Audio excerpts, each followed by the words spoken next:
Bismillahirrahmanirrahim. Assalamualaikum warahmatullahi wabarakatuh.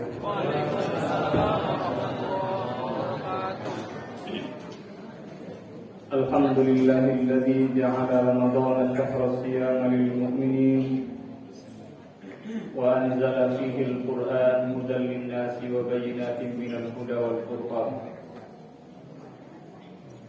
Amma ba'du, Allah Ta'ala fi kitabihil karim, a'udzu billahi minasy syaithanir rajim. Bismillahirrahmanirrahim.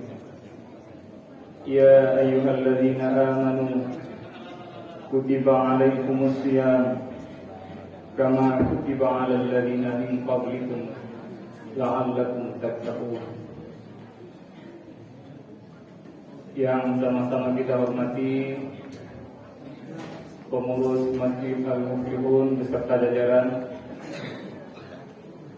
Bapak Ketua DPRD Kota Padang beserta rombongan yang hadir istimewa pada malam hari ini, angkuh-angkuh nenek mama, alim ulama saudara pandai, kaum ibu, pemuda dan pemudi, istimewa adik-adik peserta pesantren Ramadan, umumnya kaum muslimin dan muslimat, jamaah salat tarawih yang dirahmati Allah. Puji syukur kepada Allah dengan ucapan alhamdulillahirabbil alamin. Salawat dan salam buat baginda Nabi sallallahu alaihi wasallam. Allahumma shalli ala sayyidina wa habibina wa syafi'ina wa maulana Muhammad wa ala alihi wa sahbihi ajma'in. Kepada Ibu, sesuai isyarat Pak Ketua tadi, gara-gara macet dalam kota, maka terpaksa kita ambil jalan ke bypass. Kalau di bypass itu biasanya gas agak dalam sih di jalan, Pak. Kita capek aja, Pak. Judulnya Ramadan Riyadhah Amal Soleh. Bapak dan Ibu, ada 3 hal penting yang harus kita cermati terkait dengan amal soleh. Pertama, kata Allah di dalam Al-Quran surat Al-Kahfi ayat yang ke-110, "Faman kana yarju liqa'a rabbih falyamal amalan sholihan." Barang siapa yang ingin mencapai tujuan kehidupan akhiratnya kelak bertemu dengan Allah di dalam surganya, falyamal amalan sholihan, maka mutlak baginya harus mengerjakan amal soleh. Orang ketika ingin mencapai kehidupan, tujuan utama dari kehidupannya berbahagia di akhirat, maka pasti harus dia kerjakan amal soleh. Bapak dan Ibu, seorang ulama, nama beliau Al-Imam Hasan Al-Basri. Beliau masuk dalam kategori golongan tabi'in yang hidup sesudah masa sahabat, karena beliau wafat pada tahun 110 Hijriah. Kata Imam Hasan Al-Basri, "Talabul jannati bila amalin dzanbun minal dzunub." Barang siapa yang ketika di dunia mengangan-angani, menginginkan nanti di akhirat dia akan dimasukkan ke dalam surga Allah, tapi bila amalin, tak mau beramal, atau amalnya sekedar yang melepas kewajiban saja, atau justru yang wajib tidak terpenuhi, yang sunat apa adanya, sangat terbatas amal yang dia kerjakan, sementara dia menginginkan kelak di akhirat bertemu dengan Allah di dalam surganya.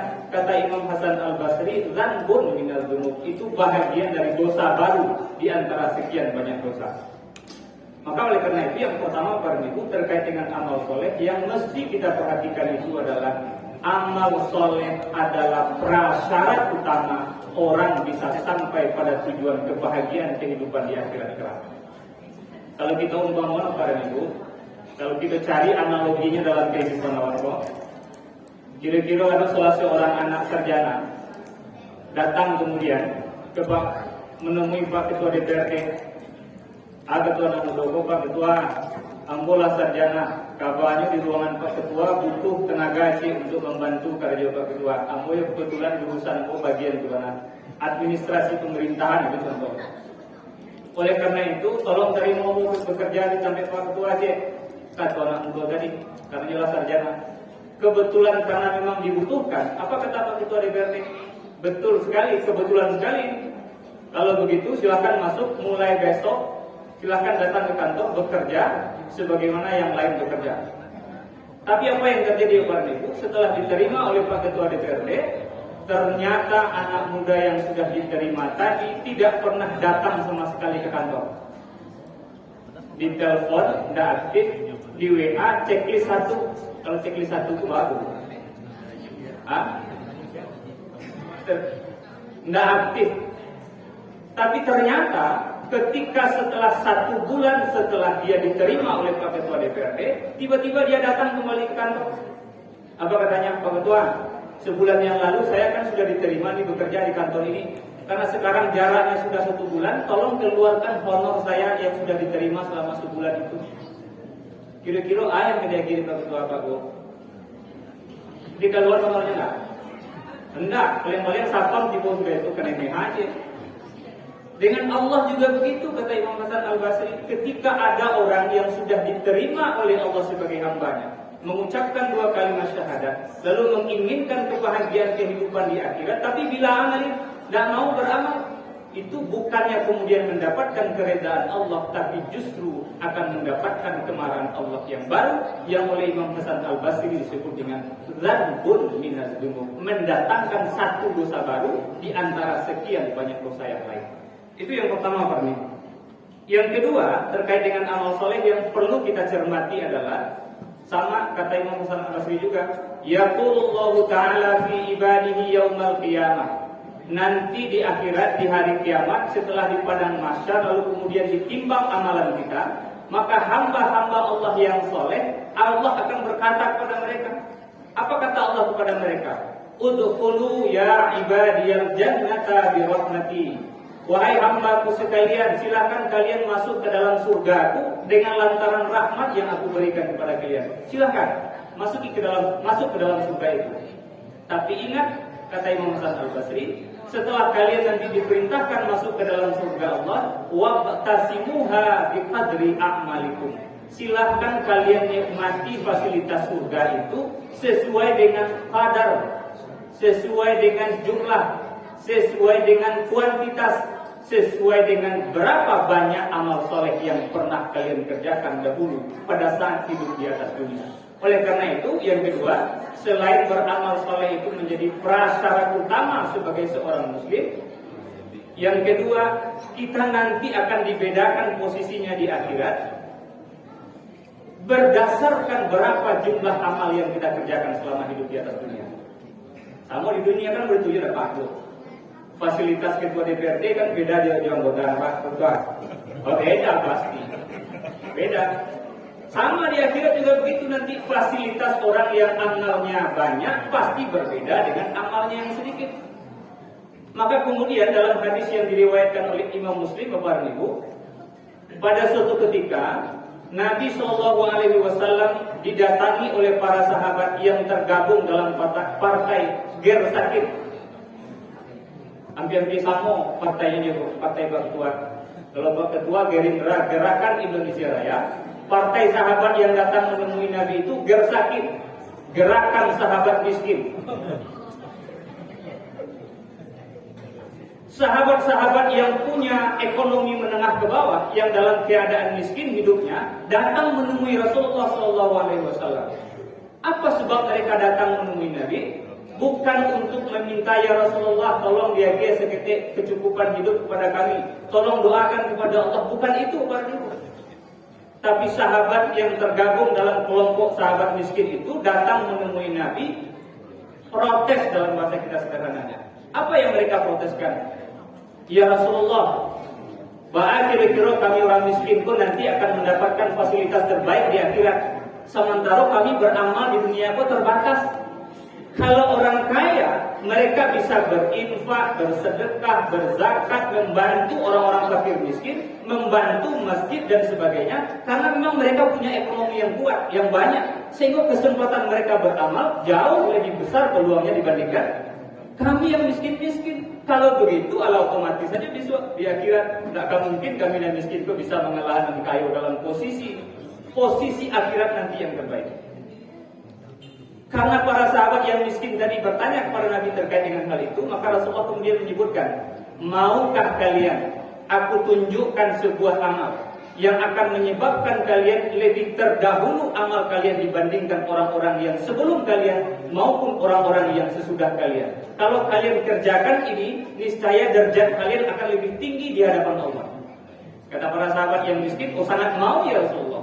Maka Nabi kemudian tunjukkan, barang siapa yang membaca Subhanallah 33 kali, Alhamdulillah 33 kali, Allahu Akbar 33 kali, minimal selesai pelaksanaan ibadah sholat 5 waktu, mereka adalah orang-orang yang terdepan dalam amalnya di hadapan Allah Subhanahu wa taala. Dek gara-gara hanya sekedar membaca Subhanallah, Alhamdulillah, Allahu Akbar, kan murah karena jadi apa-apa. Sambil duduk enggak perlu berinfak dan sedekah. Para sahabat miskin sangat gembira sehingga kemudian mereka kembali ke rumah masing-masing dalam keadaan hati yang sangat senang. Tapi ternyata beberapa waktu setelah itu, para sahabat yang masuk dalam partai Gersakin tadi, gerakan sahabat miskin itu, datang kembali menemui Rasulullah. Apa yang menyebabkan mereka datang kembali? Ya Rasulullah, ternyata apa yang dulu pernah engkau ajarkan kepada kami, sekarang Pak Ketua DPRD lah tahu lo itu ilmunya. Kalau dulu hanya sekedar masyarakat Monang, itu kami saja yang tahu. Ternyata orang-orang kaya juga sudah tahu tentang amal itu. Sehingga Pak Ketua DPRD tidak hanya sekedar bersedekah berinfak, sudah sholat beliau juga baca Subhanallah, Alhamdulillah, Allahu Akbar masing-masing tiga kali. Kalau begitu tentu kami yang miskin tetap tertinggal ya Rasulullah, kata para sahabat yang miskin. Maka Nabi SAW kemudian menyebutkan, sesungguhnya Allah punya kuasa untuk memberikan balasan terbaik terhadap amal orang-orang yang mengerjakannya secara baik. Maka oleh karena itu Bapak dan Ibu, ini menunjukkan betapa para sahabat memberikan contoh teladan kepada kita. Mereka ingin berlomba-lomba dalam amal, memperbanyak amal kebaikan secara kuantitas, secara jumlah dan kadar. Oleh karena itu yang kedua, kata Imam Hasan Al-Basri, orang dalam beramal soleh yang penting diperhatikan adalah bagaimana jumlahnya, diperbuat sebanyak mungkin. Jadi kalau mobil itu yang berinfaknya 2.000 di ujung-ujung dibandingkan dengan 10.000, lumayan banyak. Malah pasti banyak yang 10 di akhirat nanti. Sama kata Imam Hasan Al-Basri, orang akan nikmati sesuai dengan kadar itu. Yang ketiga, yang terakhir Bapak dan Ibu, Al-Imam Al-Ghazali, Hujjatul Islam. Beliau punya banyak kitab yang dipelajari di Indonesia. Salah satu kitab yang populernya itu Ihya Ulumuddin. Beliau menulis salah satu kitab yang kecil, namanya Ayyuhal Walad, nasihat Imam Al-Ghazali kepada murid-muridnya.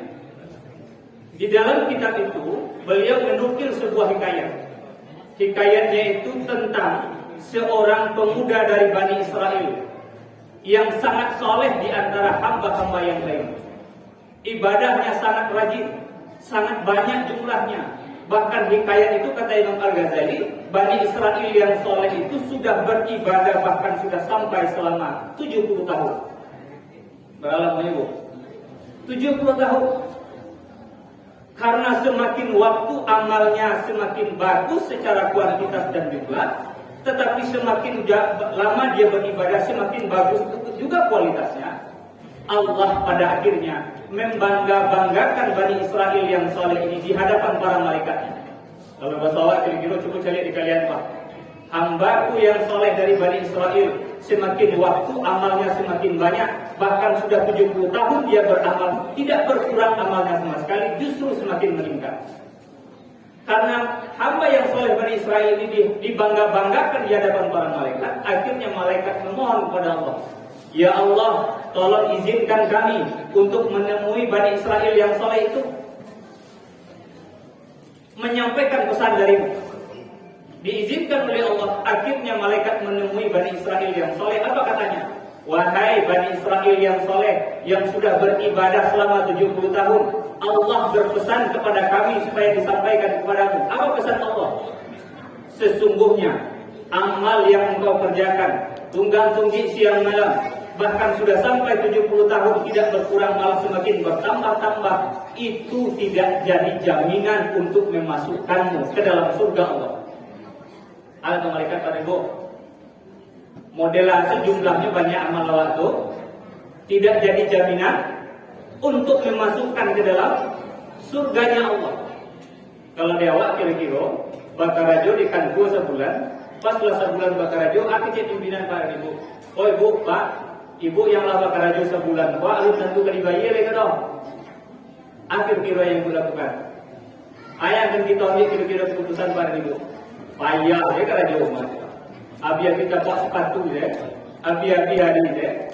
Rancak jual beli online, jalan yang diterima. Itulah sekian lamunya bakar rajo, alam tentu yang diterima.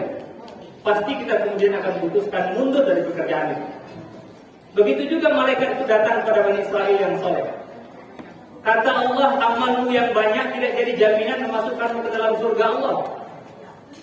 Tetapi Bani Israel yang soleh itu beramal betul-betul karena ilmu dan keyakinan kepada Allah. Dengan mantap kemudian dia menjawab apa yang disampaikan oleh malaikat tadi. Apa jawabannya? Nahnu khuliqna lil ibadah. Wahai malaikat Allah, sesungguhnya kita ini diciptakan oleh Allah tujuannya untuk mengerjakan ibadah. Kalau tujuan kita diciptakan oleh Allah untuk beribadah, sebanyak-banyak mungkin ibadah itu dikerjakan, fayan bagi lana an na'budahu. Maka sudah sepantasnya, sudah sepatutnya kemudian kita kerjakan amal itu dengan sebaik-baik mungkin dan seikhlas-ikhlas mungkin. Oleh karena itu, yang ketiga terkait dengan amal soleh yang perlu kita cermati pada itu, bahwa beramal soleh adalah hal utama dalam agama. Memperbanyak amal dalam Islam itu sangat dianjurkan agar nanti di akhirat kita nikmati fasilitas itu sesuai dengan kadar amal itu. Tapi yang tidak jauh kalah pentingnya para ibu adalah luruskan niat dalam beramal. Hati-hati, karena jumlah amal tidak semata akan menjadi jaminan memasukkan ke dalam surga Allah. Karena bisa jadi amal yang banyak justru ada motif-motif lain yang tersimpan dalam hati. Baik karena ingin ria dipandang oleh orang lain, baik karena sum'ah ingin didengar oleh orang lain, baik karena ujub maupun merasa bangga dengan amal yang dikerjakan. Kalau itu dikerjakan pada akhirnya dalam pandangan Allah, yang dikerjakan banyak itu justru akan menjadi haba'an mansura, tidak ada maknanya sama sekali di hadapan Allah. Oleh karena itu yang ketiga yang paling penting para ibu dalam beramal, tegak luruskan hati, betul-betul mukhlishina lahuddin, ikhlas karena Allah Subhanahu wa taala. Mudah-mudahan semua amal yang sudah kita kerjakan mulai dari awal Ramadan sampai nanti di akhir Ramadan maupun setelah Ramadan hendaknya dipandang sebagai amal soleh, dan kita istiqamah dalam amal yang banyak serta lurus hati, betul-betul niat lillahi ta'ala dalam semua mengerjakan semua amal soleh itu. Mudah-mudahan ada manfaatnya. Fa'asibiru ya ulil absar. Billahi taufiq wal hidayah. Assalamualaikum warahmatullahi wabarakatuh.